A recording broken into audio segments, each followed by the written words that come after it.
buongiorno dal Consorzio di Difesa di Treviso Vicenza e Belluno e oggi ci troviamo qua con una enologa, oltretutto anche una viticoltrice,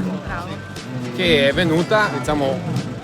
come mai sei venuta qua a vedere questa giornata in campo, organizzata forse anche nel tuo territorio? Sì, sicuramente la vicinanza ha attirato la nostra attenzione e anche la giornata, perché comunque è una giornata di confronto, una giornata dove si cerca di imparare sempre qualcosa di nuovo e i diversi tipi di potatura, vedere una potatura diversa, il confronto anche con i colleghi, perché qua ci si ritrova anche tra colleghi e anche per far capire che anche il nostro territorio ha qualcosa da dire, che non solo, diciamo, il Veneto non è solo i 180 quintali all'ettaro, ma è anche i 60, 70, 80 quintali per fare più qualità, e quindi si sa che tutto parte dalla potatura, quindi, e anche da tutte le lavorazioni invernali che si vedono qua oggi, quindi sicuramente una giornata in cui ci si arricchisce.